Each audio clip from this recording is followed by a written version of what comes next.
Good morning, students. Today we're starting our new unit in science, and it's called Water Animals. But in this particular background, you see there's a picture of this black lady and black man, and their names are Fred and then Esther. These were a famous show that I watched when I was a kid. And what Fred would do is Fred would call Esther ugly all the time. So that's sort of our take. I'm not an animal. Who you calling ugly? And in this particular lesson, chose to pick some of the ugliest animals so we could see um, just just for a hook. So now, before I forget, we do start our new unit today on animals, and that's just your. This is just the schedule. What are animals, and we're going to move on. Also, remember to catch me on Zoom on tomorrow. I have my second Zoom lesson on tomorrow, so I'm working out some things where you can hear me better, and hopefully more you will join me. Any questions? You just post it on Flipgrid or Google Classroom. So, what makes an animal an organism, or what makes an organism an animal? I can describe animals. Here you have a picture of this ugly fish. It's called a blobfish. So, what makes that an animal? Right.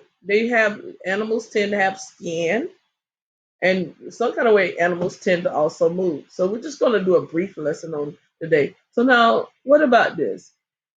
No one really calls a kitty ugly, but in the background, that's a type of mold. It's a weird looking mold. And we're going to find out later on in our lesson what type of mold that is. Now, this I remember teaching in class, and some of y'all said that that was a rat. But then on my source, they call it a rat. But then some of y'all said it's a bat. Either way, whether it's a rat or a bat, we all agree that it's ugly. So let's remember now, our focus is what are animals? Essential questions. What are the roles of animals and how do we classify animals? So our learning goal, I can explain the characteristics of animals.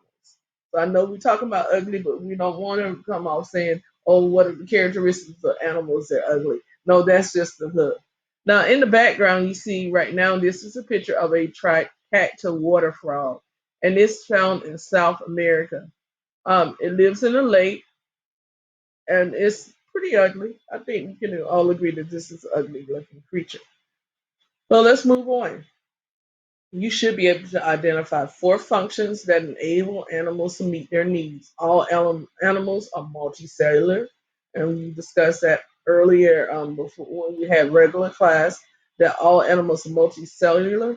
Multicellular means they have many cells. They feed on other organisms. Animals also perform the same basic functions. Also, animals must get oxygen, keep internal conditions stable, which we call that homeostasis, and move and reproduce. And that's a picture of our little bear eating a fish.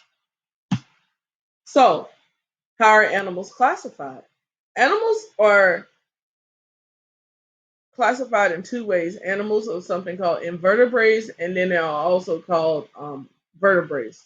So invertebrates are animals without backbones. Yeah, sponges, and of course, because we watch so much SpongeBob, that comes to mind. Cnidarians, flatworms, segmented worms, mollusks, roundworms, arthropods, and then something called echinoderms.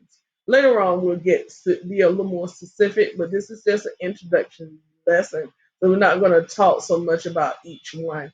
In the background, um, you see some other things too. So animals also, other types of animals are vertebrates. These are animals with backbones, fish, and we know proof of that if any of you eat fried fish, when you eat the fish, you find the backbone, the bone that's normally if it's not taken out. Amphibians, that's I thought about my kids like that show Disney Amphibia. And of course amphibians normally refers to some type of frog. Then you have reptiles and birds and mammals. So let's take a minute. Can you identify a vertebrate? What are the types of vertebrates and invertebrates? All right. Now, so yes, some types of vertebrates are going to be fish, right? And amphibians and reptiles. Invertebrates, we said, were sponges and cnidarians and flatworms and segmented worms. And there are more. How are vertebrates and invertebrates alike and different? Right. Invertebrates both are animals, so then they're gonna move around, gonna eat to get food and need oxygen. How are they different? Yes. Um, Vertebrates are animals with backbones, and invertebrates are animals without backbones. Great. Now, in the background, let me see if I can move my picture so you can see. We have some animals. Can you, what's the name of each animal group? Okay, right. Cows belong to what we call the they're mammals. That's correct. What about the bird? What is it? Birds are also mammals. Or actually, I apologize. Cows are mammals, birds are birds. I do apologize for that little slip of the tongue. What about here? Yes, that's a snail. And snails are called in the group called mollusks. And then what about these? That the cute little butterfly is considered to be an arthropod. And there are specific, very specific rules for how these animals are classified. And that concludes our lesson for today. I'll be back again next week or later on in the week with a new lesson.